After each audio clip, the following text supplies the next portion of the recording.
Hi friends, Jim Freeman here from the JP Freeman team. I'm here today with Zach and Sarah. Sarah is the pretty redheaded lady. And I worked with Zach and Sarah recently to move into their new home here in Bremerton. And we're sitting in amongst doors on the floor being painted and new plants and Yes. all kinds of things Yes. going on, which is common for people who move into a nice new home. And this is a nice home for you. It is. Yeah, I'm this, really happy with that. we're here in Bremerton. We're actually in the net, and this home has a lot of square footage. It's a 1.5 story home with a basement, and you can't quite see it. You that are looking, but out behind us we can see the Sinclair Inlet in downtown Bremerton. And we have a deck right over here where you can eat your breakfast and look at the submarines coming into the base. But we're here today to talk to Zach and Sarah, hear a little bit about their experience as first-time home buyers and what they had to go through to get their home and how they're enjoying it now.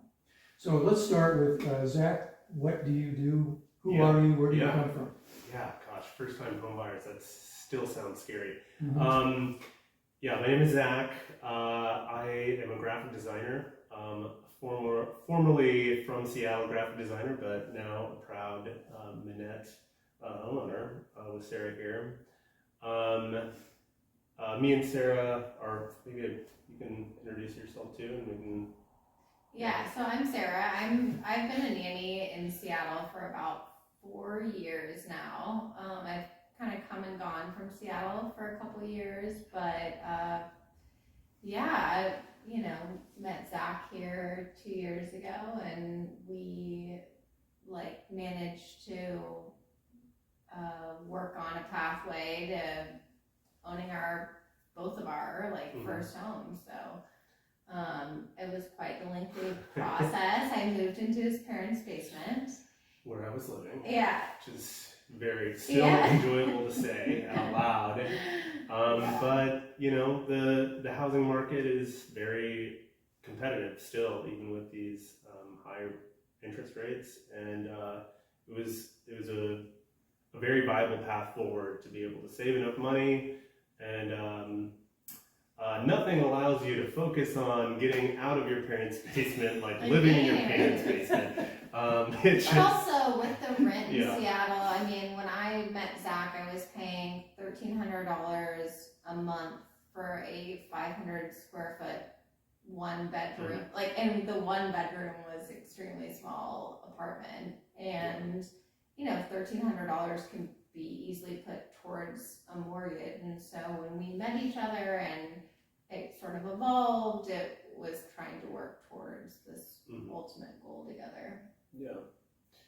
And I mean, both of us have good jobs, but it's still, even with good jobs, even both those things combined, it's, we had to make quite a few sacrifices to be able to put ourselves in a position to get in a place like this, get into this house.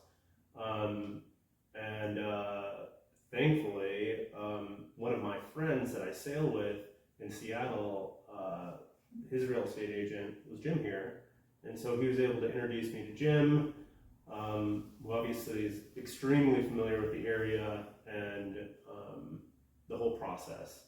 So that was kind of a game changer for us, because we had a real estate agent down in Tacoma that we were working with and looking there. We had a real estate agent up in Port Angeles. We were looking there. She is terrible, by the way. Yeah, she was not as excited about helping us. I'll put it that way. But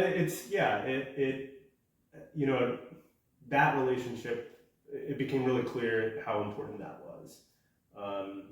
So you were kind of shopping. Yeah. Not only for houses, but you were shopping for whoever you thought might be able to help you. Yeah. I mean, I think we have kind of a unique situation.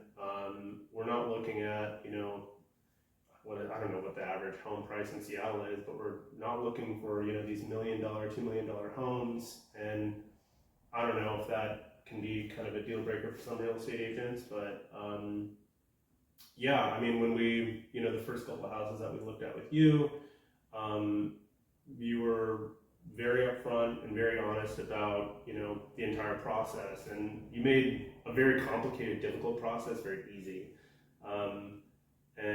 Yeah, I mean, it's nerve-wracking to. It's the biggest purchase that we're probably going to make. It's the biggest purchase most families will make in their lifetime. Yeah. So it's really important to give you that information, you know, so you can understand the risks involved. You said something really important. I want to come back to that. You found the process scary.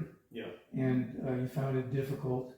And when you were searching around for homes, you were in a pretty broad area.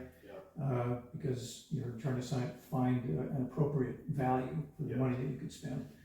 And all of that's logical. But the thing that has made you successful so far and will contribute to your success going forward is the fact that you put some work into it. Yeah. It's not an automatic thing. It's not a right. You know, owning a home is a privilege. Yeah. And it is. It's something that you do have to put some effort into, and you may have to make some adjustments in your life. But I can tell you, having owned a home or owned homes, you know, for 50 years or 50 plus years, it does get easier. You know, after the first payment, after the first payment, you go, okay, I just have to do that for the rest of my life. But the next 4 years. The rest of, I thought it was only 30 years. Oh no. Yeah, well, on average for the rest of your life. So you know, you put your time in, you put your work, you did your research. I know when working with you, you had all kinds of spreadsheets and you know, ideas about what you were trying to achieve. Which we'll talk about that in a minute. Yeah, you know, how you're going to use this home as an asset. Yeah. Which some people have to consider. You know, by the way, when I was your age and doing the same thing roughly, I lived in much worse places. They were really desperate. But it worked out. It worked out. Yeah. And one thing that does work out, and that you'll find out as you go forward, actually the Federal Reserve Bank studies the economic outcome, the differences between families who are primarily homeowners during their lifetime and families who are primarily renters. And I don't remember the date of this most recent study, but the last time I looked at it, they calculated that the average net worth for families, households that had owned their home primarily throughout their lifetime was $145,000. And for households, families that were primarily renters throughout their life, it was only $5,000. Wow. And that's regardless of the market going up, down, sideways. Yeah. So you're on the path, you know, to economic success, middle class living, and of course, you know, you can do better. So owning a home is usually a key first step for couples, for households who want to participate in the American dream. All right, so hard work. You searched, and how long were you doing that?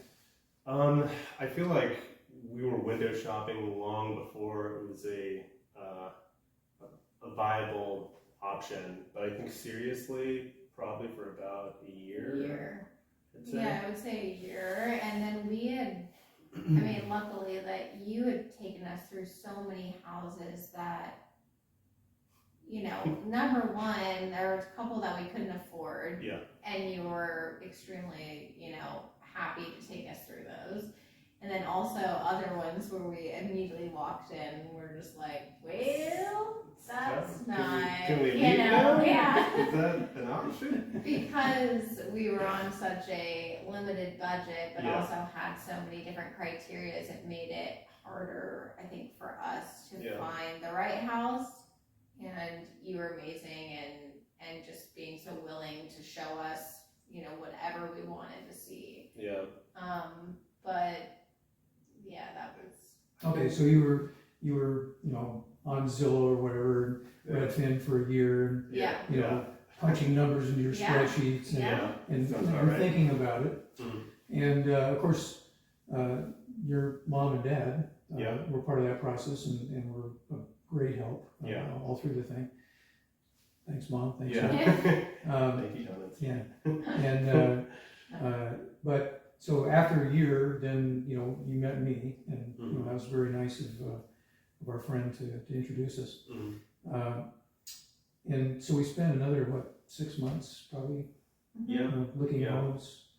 Yeah, and I think over that period of time, you know, I have this unfortunate habit sometimes, and it's not always unfortunate, but I have a very vivid imagination, and so I can walk into a space that might not be perfect and work out how to make it perfect. But the longer that we spent time together, the longer that we looked at houses, that imagination started to just get peeled away a little bit, and looking at the exact thing that, finding the right thing that would work for both of us. Right. You know, reality sets in, and you're like, okay, well, you know, we do not have the budget or the time scale to actually like fix XYZ thing. What is something that we can fix? And I think that's, you know, you can only get to that point by you know, looking at enough houses, and, you know, having someone to help you guide you through that process. So we actually found one that you liked, not this one. Yeah. And we wrote an offer, and I think that was probably the first time that both of you saw a purchase and sale agreement actually come. Yep. Yes. Yeah. So talk about that a little bit. Well, I think the house was right at the top end of our budget. At the time, yeah, and it definitely fit quite a bit of the criteria that we were looking for. You know, we had to make like a certain amount of concessions in finding the right house, but this one definitely checked all the big boxes, especially having a big basement, and, you know, a very nice livable upstairs space that we could convert exactly how we wanted it. We put in an offer at kind of our max rate. Is that, like we were. Yeah, it was at the top end of it, and there was competition. We were really like hesitant in the beginning to even make an offer, but in this market, it just seems to be the way. Like, you just need to, like, if you like something, you need to kind of go for it, and that's kind of how we felt with that house. Yeah, can't win if you don't play. So we had to get in there and put our best foot forward. And there's a little bit of back and forth with, I guess, the listing agent and you, as far as creeping up a little bit higher, and it just ultimately kind of, I guess, got like at the very top end of our comfort zone with how much we could afford, and also we didn't feel like it was worth it. You know, I think that with the house that we're currently in, I think we would have gone even further. It just, with the house we had previously put a bid in at, we were already somewhat hesitant to even make the move. It was just kind of like, we liked the house, we needed to make the move, and you know, there's always competition, and you know, ultimately it was the right decision that we didn't, you know, outbid the bidder, because it wasn't the right choice for us. And that's such a hard kind of line to draw in the sand, but ultimately, because you want to be in a place and you want to like establish, you know, if you've been looking for houses for a long time, but ultimately like waiting it out ended up helping us in the long run. And so I think that's ironically, like, we missed out on that house, but I guess the offer that they did have, there was some kind of issue, and they even came back to us. Right. Actually, what I remember, there were 4 or 5 offers in that home. Oh, wow. When you made those offers. Yeah. Which is not typical of the market today. Right. But it was back then, you know, 4 or 5 months ago. Yeah. And so, you know, in addition to the price, there's also other elements involved in the transaction. And in this case, you know, a typical purchase and sale agreement is going to be 30 pages. and it's gonna have all kinds of addenda and, you know, stuff going on, and, other documents that you put together, including your love letter that you put together. Yeah. And, you know, just, I guess, you know, from my point of view, it's important to establish rapport and good communication with the listing broker if I'm representing buyers, and to try to really dig a little deeper into the motivations of the seller and what's going on in the mechanics. And that particular broker was willing to do that with me. Yeah. She was willing to communicate with me, and that helped. And so I was able to give you feedback that as we were going through the process of competition to try to win the offer, we were able to do things that weren't necessarily the price. Yeah. And we actually came in second. Yeah. You know, nobody remembers second place, but but we were there. And then the first deal fell through, and then we were contacted by the listing broker asking if he wanted to step into first position, and he decided not to. Yeah. And I don't know exactly why. Well, It doesn't matter to me. Yeah. Yeah. But Well, I was just gonna say, I mean, it's interesting because you start looking at a house, you consider putting in an offer, that imagination starts, okay, we're gonna put this here, like, oh, it'd be really nice to do that over there, great. You start like essentially placing yourself in the house and like your life in this house that you're looking at buying. Right. So it makes it really hard to kind of like walk away from that. And, you know, ultimately, I guess price and, you know, competition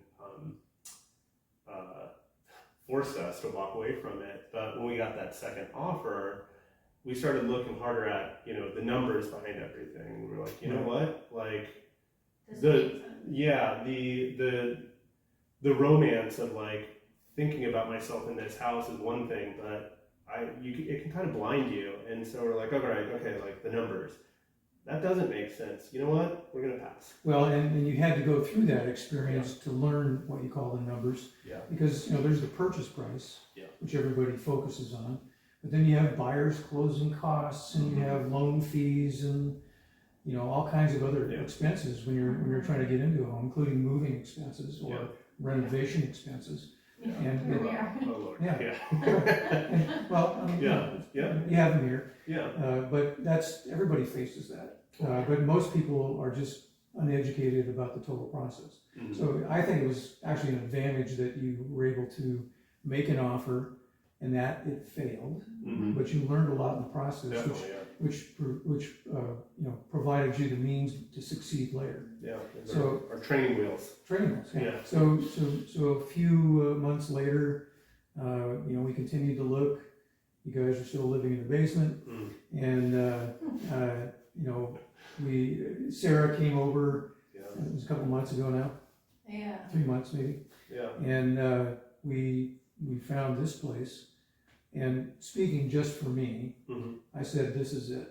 Yeah. You know, I didn't say that to you, but I, you know, I knew this. I knew this was going to be the place. Well, she said that to me. Yeah. I mean, I just think that you and I had seen so many houses together because I hadn't been working for about a month and a half at that time. So I was able to go and visit a lot of houses with you that Zach wasn't able to. And we had seen so many houses that were just in all states. I mean, in just not right for us, though. Yeah, just not right for us, and in all different states. And you were very open to being optimistic, but we're also very clear on problems that would be, you know, cured from just buying those properties. And then when we like toured this house, we both kind of just it just all fell into place. Yeah. It just I didn't really know that you were reacting that way at first. Yeah.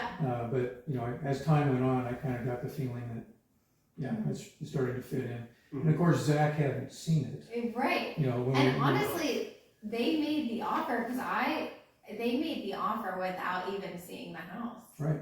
Yeah. That's how. Based on your opinion. Yeah. And so it can happen that way. Yeah. And then when, you know, after we got the offer in play and so forth, we had an inspection period so that it wasn't, you know, a non-refundable offer, and you couldn't come back. So Zach came over right after it had been accepted. And what was your experience? What'd you see? I mean, I saw a very cute house, in a very cute neighborhood, with a lot of potential. And I mean, we had talked about it enough. I'd seen, obviously, like, I think there was one of those like 3D views of the house that you can kind of zoom in and around on the internet, on the listing. So that was extremely helpful. But yeah, I mean, I you know, you just start placing yourself into that home and thinking about all the different ways that you can use it and live in it and enjoy it. But I mean, overall, I saw a winner. Right. So, Well, and it's an older house. It's you know, it was built in 1952. yeah. But what I saw was a brand new roof. Yeah.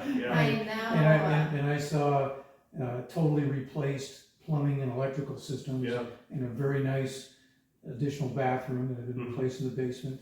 So I said, well, Yeah. and they had new siding and new windows. Well, also, me and Jim have looked at, because, I mean, this might be another segue, but we are gonna, I mean, I don't know if we can talk about this, but Airbnb the top half of our house. So when we've always looked at houses, me and Zach personally would be living in the downstairs area.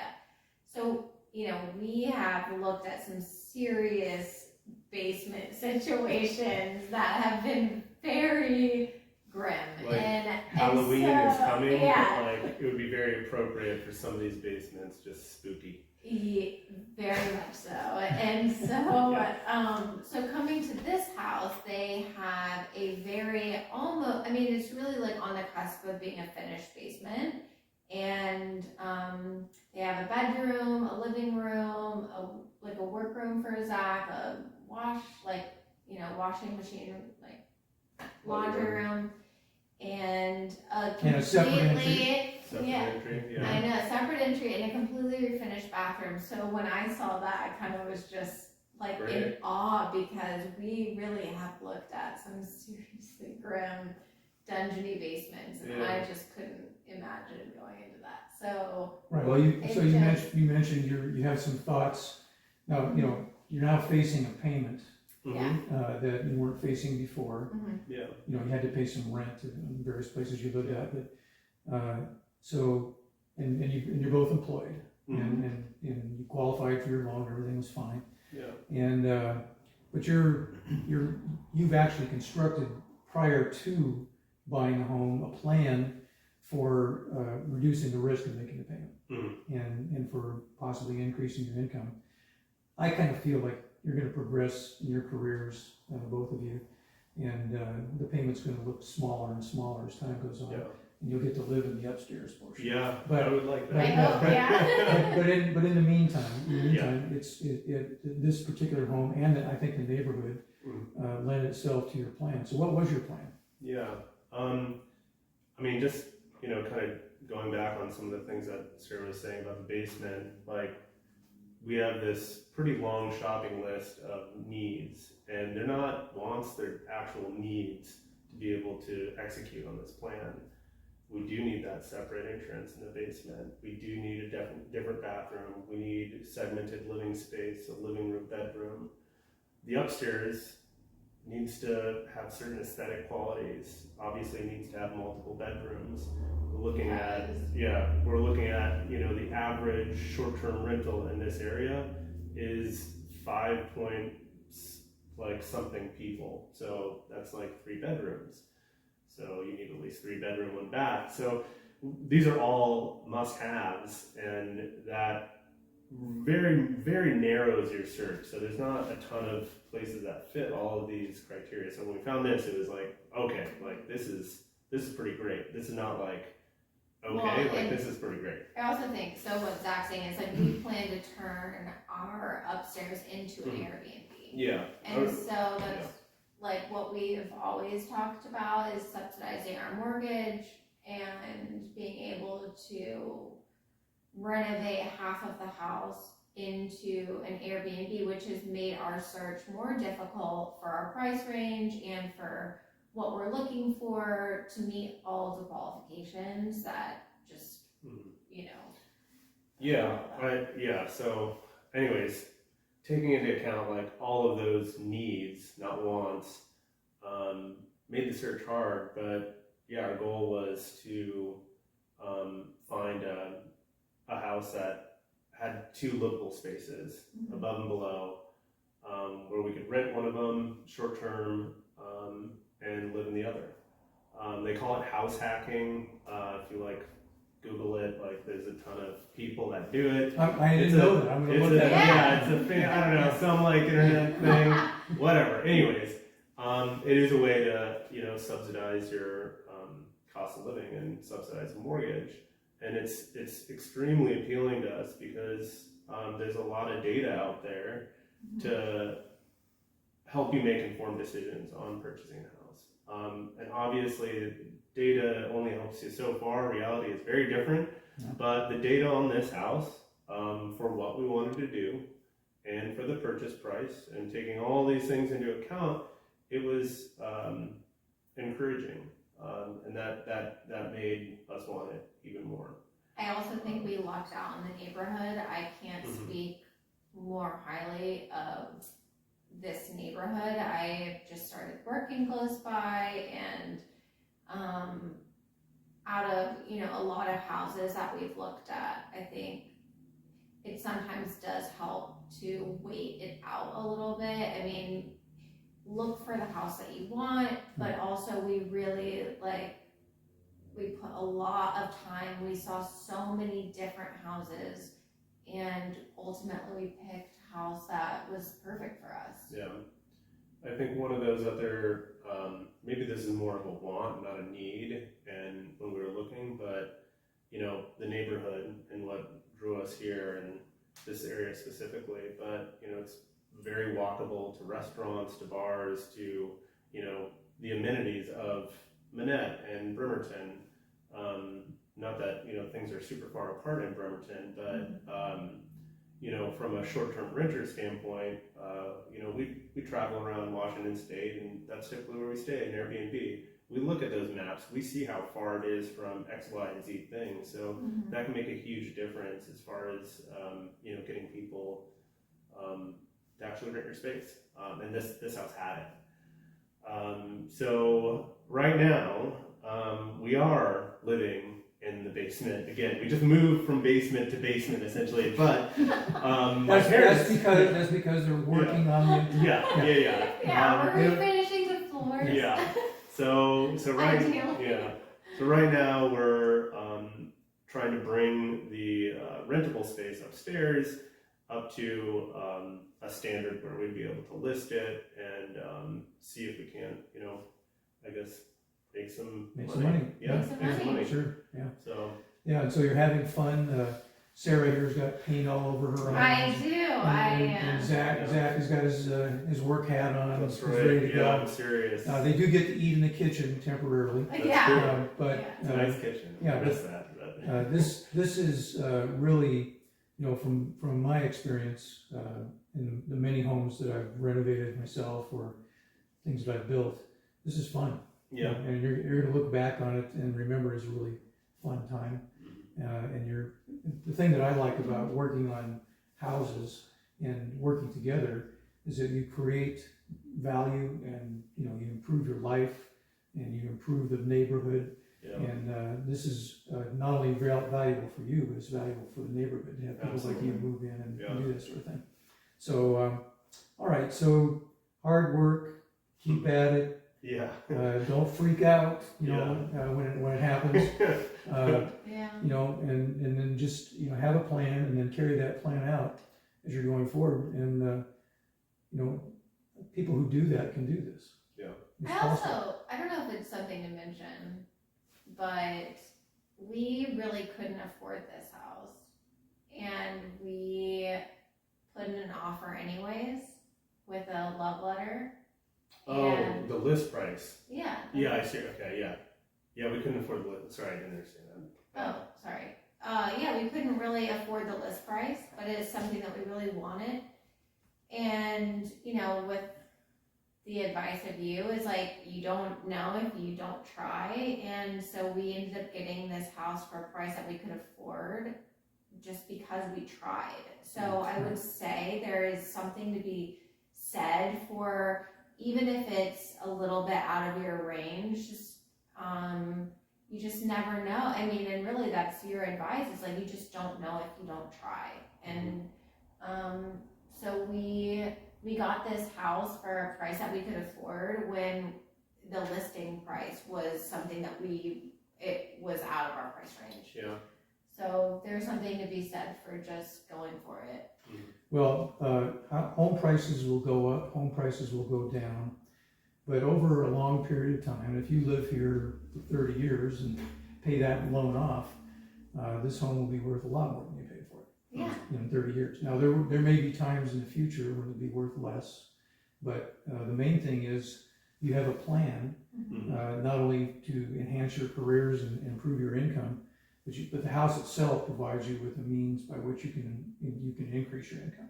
So that's kind of a backup plan for you. That's what I really like about it. Yeah. Okay, well, thanks for chatting with me and going through. Always. Our pleasure. And so anybody that's watching this, you can do it too. And with the right amount of preparation and work and maybe help from some friends and family, it can happen for you too. So thanks very much, and wave goodbye at the Bye, audience. guys. Thank you.